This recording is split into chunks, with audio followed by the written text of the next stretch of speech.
All right, masculine has the Fool in reverse, but he's looking towards the feminine.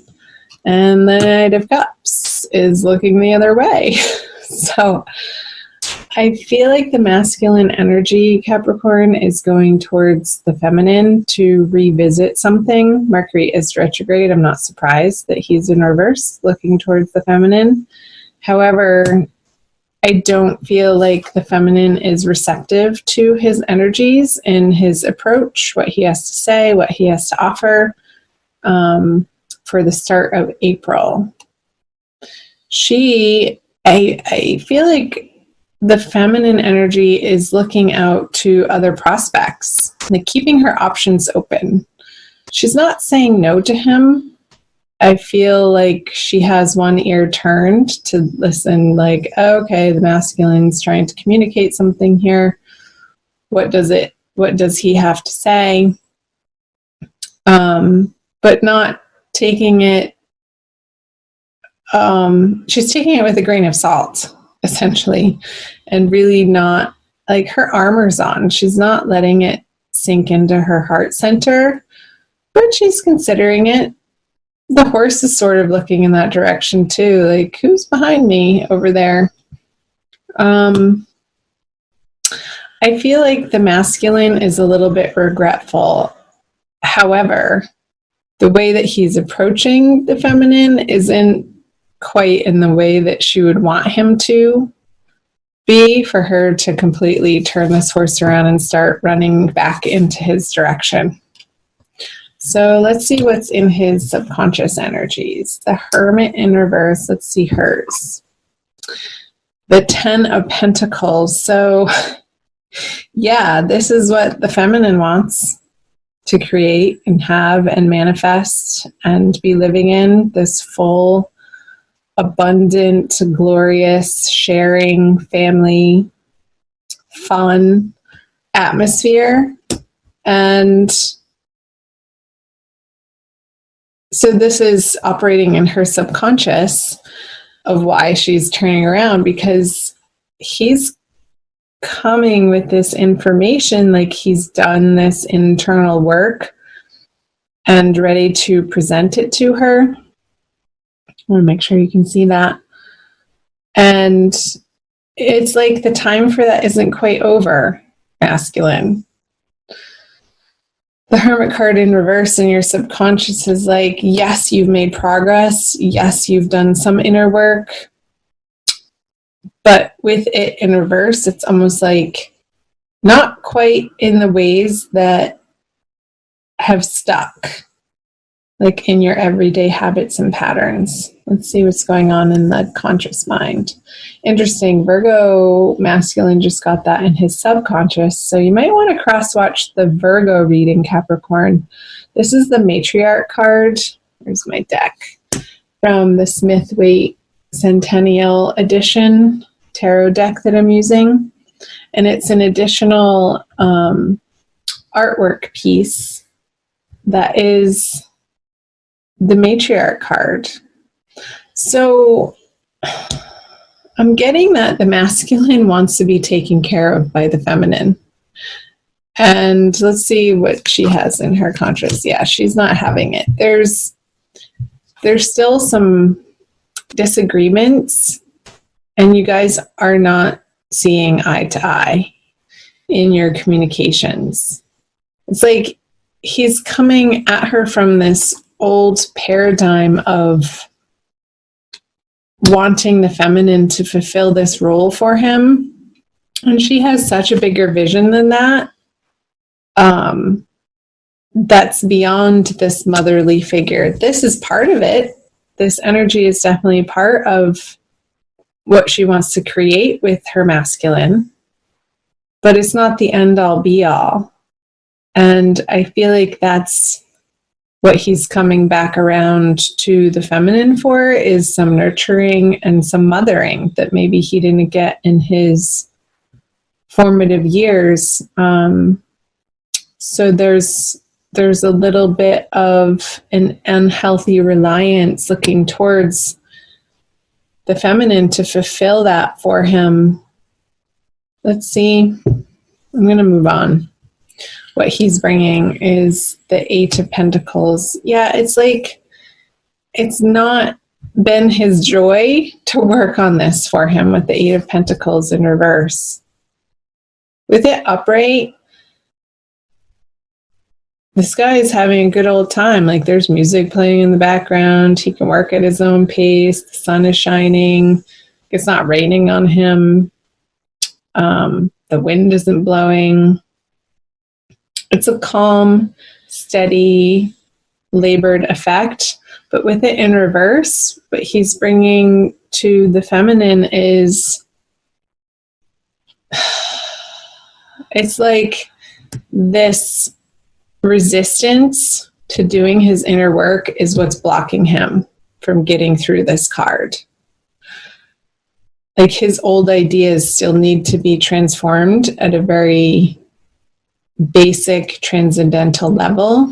Let's see the energies of, she's wanting it to be different with the masculine. I feel like she is starting to claim and own her sensuality and being in her body and wanting to share that sexual energy with the masculine. Let's flip over this. But again, it's like these miscommunications with the Eight of Wands in reverse that results in this as an experience for the feminine just in April. Not forever. It's like she's not able to get her point across to the masculine. It's like they're speaking two different languages. He wants this mothering energy to help him feel nurtured and supported and safe. And she wants something sort of totally different. She wants her masculine to come at her with this passion and meet her on this level of playfulness and fun and adventure. And I feel like their wires are crossing in this manner. It's like I'm feeling this mismatch of energy, which again, this Five of Wands, it's not a major annoyance though.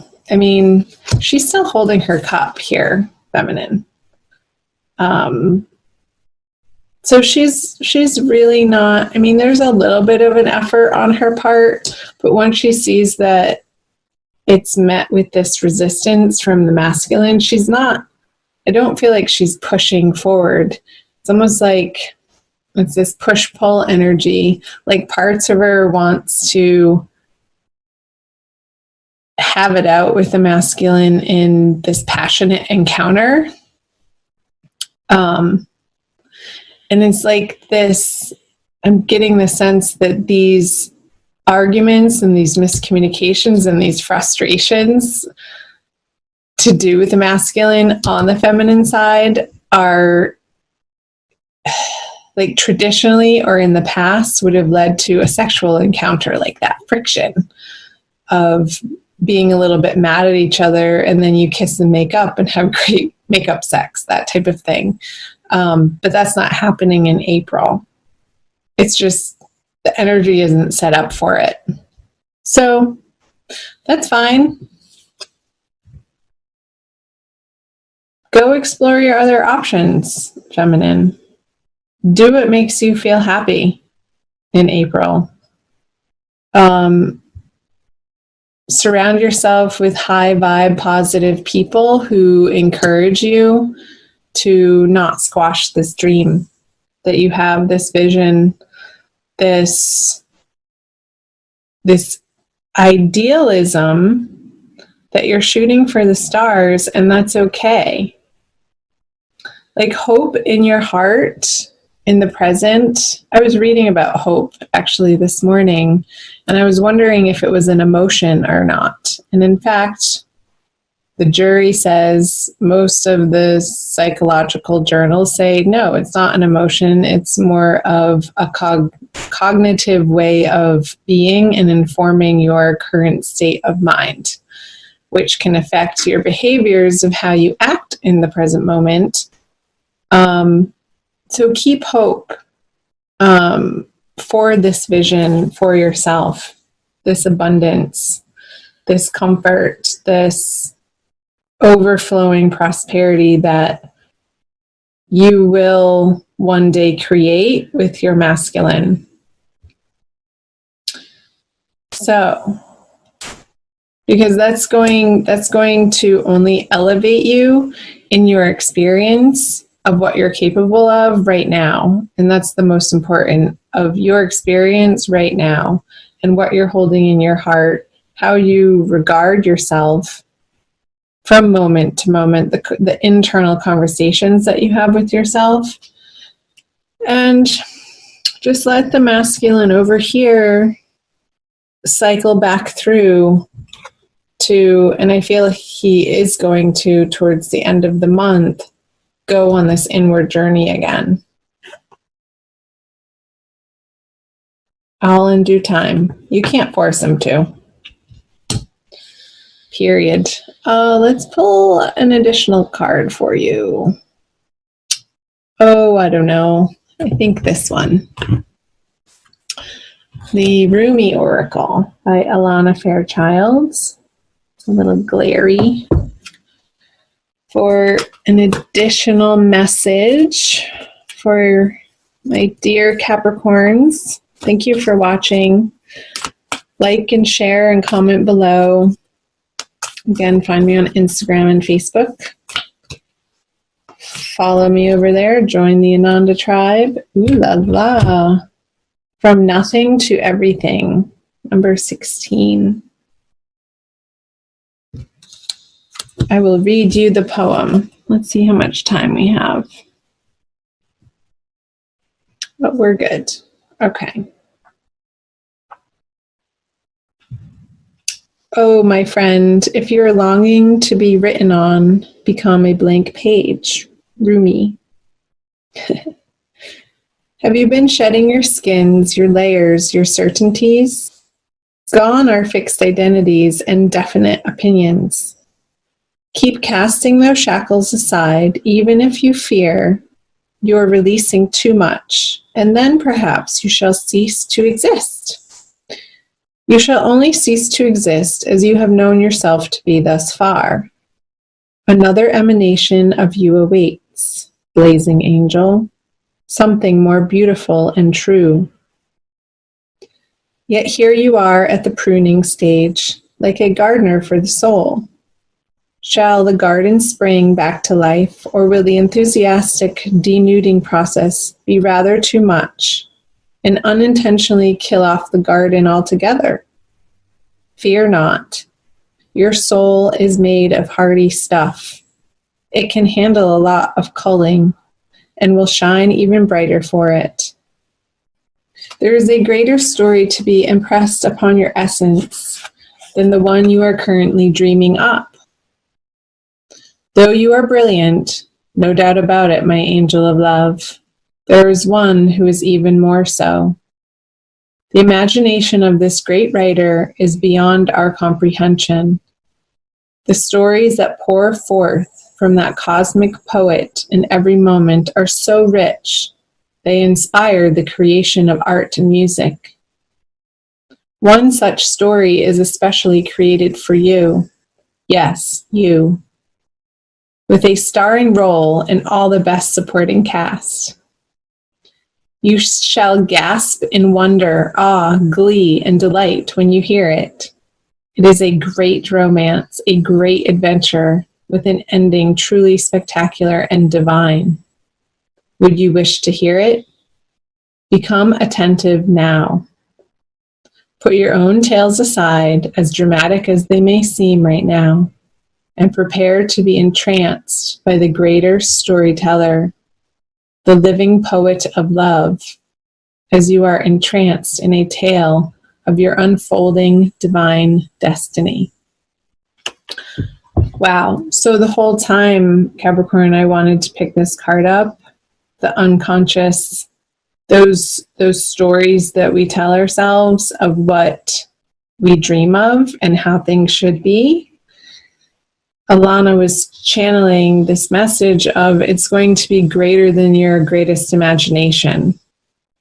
So don't be disappointed that this isn't coming to fruition right now, because a greater story is being written for you to experience in your future that you can't see yet. So trusting in that process, trusting the divine Mother God is the way. Keeping that hope in your heart and your faith strong.